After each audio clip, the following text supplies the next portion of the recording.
नमस्कार दोस्तों पिछले दिनों आपने देखा कि राहुल गांधी के बयान आ रहे थे कि मैं देश में से अमीरों से प्रॉपर्टी लेके गरीबों में बांट दूंगा, अमीरों से धन दौलत लेके गरीबों में बांट दूंगा। लोग शायद इसमें राहुल गांधी की रॉबिन हुड वाली छवि देख रहे थे और बहुत से लोग इसको मजाक में ले रहे थे, परंतु ये कांग्रेस के जो राजकुमार हैं ये कोई भी बात मजाक में नहीं कहते।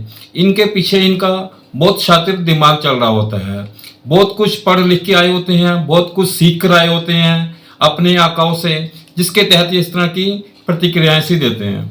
इन्होंने मैनिफेस्टो में भी अपना अभी जो कांग्रेस का घोषणा पत्र है इलेक्शन के समय जो इन्होंने अनाउंस किया उसके अंदर भी दबे हुए भाव प्रकट किए। इन्होंने बताया कि वो क्या क्या करना चाहते हैं। इन्होंने दर्शाया कि वो देश को किस तरह से तोड़ना चाहते हैं, 370 हटाना चाहते हैं। इवन अभी आर्थिक मतलब असमानता की बात करें तो उनका इरादा ये था कि देश में को सर्वे कराएंगे जिससे पता लगेगा कि देश में कौन कौन खुशहाल है, कौन कितना इकोनॉमिक्स पावर है, किन लोगों के पास ज़्यादा पैसा है। दोस्तों ये बातें सिर्फ इस मैनिफेस्टो तक सीमित नहीं, इसके पीछे एक जो हिडन एजेंडा चल रहा था उसकी पोल इनके जो पारिवारिक मित्र हैं, यानी कि इनके जो पिताजी के मित्र थे सैम पिट्रोदा, उन्होंने खोल दी है। सैम पिट्रोदा दोस्तों मैं आपको बताता चलूं राजीव गांधी के परम मित्र थे और इस समय वो गांधी परिवार के एक बहुत मतलब एडवाइजर के तौर से काम कर रहे हैं और वैसे ओवरसीज कांग्रेस के वो चेयरपर्सन भी हैं। इस समय विदेशों में कांग्रेस का कैसे विस्तार होना है उसके विषय में सारी चर्चा या उसके सारे इंचार्ज इस समय सैम पिट्रोदा जी हैं इस समय। दोस्तों उन्होंने जो बताया कि राहुल गांधी का जो बेसिकली इसके पीछे क्या मकसद था, जो ऐसा कह रहे थे कि देश में से जो अमीर लोगों से दौलत लेकर गरीबों में बांट देंगे, इसके पीछे की सच्चाई क्या है। बेसिकली अमेरिका में एक विरासत लॉ है, इनहेरिटेज जो लॉ है वहाँ पे विरासत कानून है, जो नियम है उसके तहत अगर कोई आदमी की मृत्यु होती है और उसकी जो भी संपत्ति होती है उसका 45% दोस्तों उसके परिवार उसके बच्चों को चला जाता है, बाकी 55% के ऊपर वहाँ की सरकार कब्जा कर लेती है, जिससे वहाँ के वो डेवलपमेंट के काम करती है। वो यही नियम इंडिया में लागू करना चाह रहे हैं। राहुल गांधी की यही पॉलिसी थी जो कि वो दाएं बाएं होकर इस बात को घोषित करने की कोशिश कर रहे थे कि ये हम एक ऐसी पॉलिसी लेकर आएंगे, एक ऐसा एजेंडा लेके आएंगे जिससे देश में समानता आ जाएगी। वो समानता इस तरह से लाना चाह रहे थे कि अमीरों से दौलत लेकर गरीबों में बांट देंगे हम, जो वो कहते फिर रहे थे।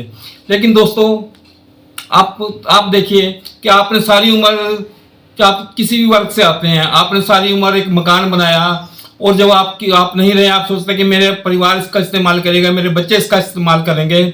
उसमें राहुल गांधी कहते हैं कि 45% सिर्फ आपके बच्चों को मिलेगा, बाकी 55% के ऊपर राहुल गांधी और कांग्रेस पार्टी यानी कि ये सरकार के पास चला जाएगा, वो लोग उस पर ऐश करेंगे बाकी की जिंदगी में। अब ये देखिए कांग्रेस करना क्या चाह रही है। पहले भी इनकी ये पॉलिसियां थी कि जो कुछ है वो सारा कुछ हड़प लो देश से, वही अब ये फिर दोबारा से लागू करना चाह रहे हैं कि जीते जी इंसान के ऊपर पहले इतने टैक्स लगा दो कि वो काम ना कर सके, हिंदू मुसलमान कर दो, क्योंकि इनका मैनिफेस्टो में सिर्फ इन्हीं का ही मैनिफेस्टो है जो कि हिंदू मुसलमान कर रहा है, जो कि माइनॉरिटी और दूसरे हिंदू को अलग कर रहा है, इन्हीं का ही मैनिफेस्टो है। और जो दूसरी पार्टियों को पर लक्षण देते हैं कि वो हिंदू मुसलमान करके राजनीति करते हैं। अब इनकी पॉलिसी है जो भी यहाँ पे हिंदुस्तान में बिजनेसमैन हैं या जो भी कोई लोग हैं वो किसी वर्ग धर्म से आ रहे हैं, चाहे उनकी प्रॉपर्टी लेकर उसके मरने के बाद वो बाकी 45% छोड़ के 55% तक इनका कब्जा हो जाए उसके ऊपर भी। दोस्तों कांग्रेस को वोट देने से पहले एक बार जरूर सोच लीजिएगा कि कांग्रेस के हिडन एजेंडे क्या हैं, जो सामने दिख रहा है इसके पीछे पीछे इनकी मंशा क्या है, देश को किस तरह से बर्बाद करेंगे। फुल फ्लैश प्लान इन्होंने बनाया हुआ है। 370 हटाने की बात करते हैं ये कि 370 को दोबारा लागू करेंगे। ये चाहते ही नहीं है कि कश्मीर के लोग खुशहाल की जिंदगी जिए, वहाँ पर डेवलपमेंट हो, वहाँ पे लोगों को अच्छी अपॉर्चुनिटी मिले, ये वो नहीं चाहते। ये तो चाह रहे थे कि जो इनके परिवार के पास पैसा आ रहा है उसको कैसे बढ़ाया जाए, वहाँ पे कुछ परिवारों का कब्जा रहे, देश में हमारा कब्जा रहे, उसी के तहत ये लोग काम कर रहे हैं। ये देश की खुशहाली के लिए नहीं सोच रहे, देश को कैसे आगे बढ़ाना है उसकी तरफ कोई प्लान नहीं, देश को तोड़ना कैसे है। देश के लोगों को गरीब कैसे बनाना है, देश के लोगों की सोच को कैसे गरीब बनाना है। देश के युवाओं को बोलते हैं 1 लाख रुपया देंगे, 1 लाख रुपया देंगे, यानी कि हर बार देने की बात कर रहे हैं, उनको कमाने का जरिया नहीं बताएंगे। कि जैसे राहुल गांधी की संपत्ति हर साल हजारों करोड़ बढ़ रही है, वो फार्मूला नहीं बताएंगे। जैसे कि उनके जीजाश्री की रॉबर्ट वाड्रा की संपत्ति कैसे करोड़ों अरबों रुपए हो गई है थोड़े से टाइम के अंदर, वो फार्मूला देश को नहीं बताएंगे कि बाकी लोग भी इस तरह से डेवलपमेंट कर लें। सिर्फ वो फार्मूले जो अपने लिए रख रहे हैं, क्योंकि वो बता भी नहीं सकते ना दोस्तों ओपन में आके वो, क्योंकि उसके तहत तो बहुत सारे घपले हुए होंगे, बहुत सारे नियम तोड़े गए होंगे। अब वो लोगों को कैसे बताएं कि 1 लाख की कंपनी चलाने वाला आदमी आज कैसे अरबों खरबोपति बन जाता है। इनकी प्रॉपर्टियां बढ़ रही हैं, वो देश के लोगों के लिए कोई विकास योजना नहीं है। उनके किसी आदमी ने मर जुड़ के पूरी जिंदगी में कुछ कमाया होगा, उसको भी हड़पने की प्लानिंग बना के बैठे हैं पहले कि हम सरकार में आएंगे तो सारा कैसे हड़पेंगे, उसके लिए पैसे पहले से प्लानिंग बना के तैयारी रखी हुई इन्होंने दोस्तों। तो दोस्तों अब ये देख लीजिए, ये वो पार्टी है जो देश की तरक्की के लिए कोई काम नहीं करना चाहती, लेकिन देश में लूट खसूट, देश में अराजकता, देश में तोड़ फोड़, इस तरह के काम करने में आगे हमेशा रही है। कानून में, संविधान में इतनी बारी परिवर्तन किए इन्होंने, ऐसे ऐसे कानून बनाए हैं जो कि मॉनिटरी के नाम पे सिर्फ मुसलमानों को फायदा देने की बात करी है इन्होंने मुसलमानों को कोई अच्छी चीजें नहीं दी, उनको अपाहिज बनाने की बात करी है, उनको पढ़ना लिखना नहीं सिखाने की बात करी इन्होंने, उनको मदरसा का कल्चर देने की बात करी है। मदरसों में क्या पढ़ाया जा रहा है उसके ऊपर कोई कंट्रोल नहीं, लेकिन उनको पैसे देकर बढ़ाने, तनख्वाहें देकर बढ़ाने की बात करी इन्होंने।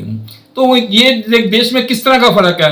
वैसे हमारा संविधान कहता है कि देश में सभी लोग नागरिक बराबर हैं, बराबर कहां से रह गए। आप हिंदू के मंदिर से टैक्स लेते हैं, मुसलमानों को या और किसी भी कम्युनिटी के लोगों पर कोई चीजें लागू नहीं करते हैं, तो यहाँ पे बराबरी कहाँ रखी है आप लोगों ने। आप एक बच्चे को आरक्षण देते हो, यहाँ पे बराबरी कहाँ रह जाती है। एक गरीब परिवार से बच्चा है उसको कोई बेनिफिट नहीं, एक किसी भी निम्न अलग क्लास से बच्चा आ रहा है उसको आप लोग सारे आरक्षण की सुविधाएं या दूसरी राजनीतिक आर्थिक सुविधाएं देते हैं, तो उसमें समानता की बात कहां से आ जाती है। संविधान की भावना का ये उल्लंघन नहीं होता, मूल भावना का उल्लंघन हो रहा है कि इंसान से इंसानों में भेदभाव किया जा रहा है, और उसको करने के लिए ये कांग्रेस पार्टी है। देश में अगर कोई वर्ग गरीब है उसके उत्थान के लिए काम नहीं करना, उसको हैंडीकैप्ड बनाने की बात करते रहे हैं। हैंडीकैप्ड बनाने के लिए तरह तरह के कानून बना दिए गए कि वो लोग तरक्की ना कर सके। अब इसी के तहत ये सोच रहे हैं कि मतलब कि किसी ने अगर सारी जिंदगी मेहनत करके बहुत कुछ तरक्की कर लिया, कुछ कमा लिया, कुछ बना लिया, गाड़ी बंगला बना लिया है, तो उसको उसके मरने के बाद आधे से भी कम उसके लिए परिवार के लिए छोड़ दो और उससे सारा बाकी इनके पास दोबारा फिर कब्जा हो जाए। यानी कि किसी ने तरक्की तो कर कैसे ली है। ये सारी अच्छी चीजों के ऊपर, गाड़ी बंगला मकान, ये सब चीजों के ऊपर तो सिर्फ राहुल गांधी और उसके परिवार का हक होना चाहिए देश में। बाकी आम आदमी के पास ये चीजें क्यों ले रहे हैं, आम आदमी इन सारी चीजों को क्यों एंजॉय कर रहा है। अगर उसने मेहनत से कमाया भी है तो हम कैसे छीने, उसकी प्लानिंग करके ये लोग बैठे हैं दोस्तों। सैम जो पित्रोदा जी हैं ये बेसिकली काफी खुले विचार रखते हैं। इस तरह की बातें एक से मतलब कि इन्होंने जो बताई हैं, क्योंकि कांग्रेस के मैनिफेस्टो में ये हिडन एजेंडे के तौर से भी हमें साफ नजर आ रही हैं। वैसे कांग्रेस पार्टी इस बात से अपना पल्ला झाड़ रही है कि ये इनका आधिकारिक बयान नहीं है, ये इनकी पुरानी आदत है। जो चीज अपने फायदे की रख लो, वरना कहते इनका ये पर्सनल बयान है जी, इसके साथ हमारा कोई लेना देना नहीं है। जब इनका लेना देना नहीं था तो मैनिफेस्टो में वो बातें क्यों छाप के रखी है आप लोगों ने। वहां भी तो ये चीजें दर्शा रही है ना कि आप कैसे समानता लेकर आने की बात कर रहे हैं पूरे समाज के अंदर, पूरे भारत के अंदर कैसे लोगों को एकजुट करने की बात कर रहे हैं। आप कैसे संपत्ति लोगों की छीन कर दूसरे लोगों को देने की बात कर रहे हैं।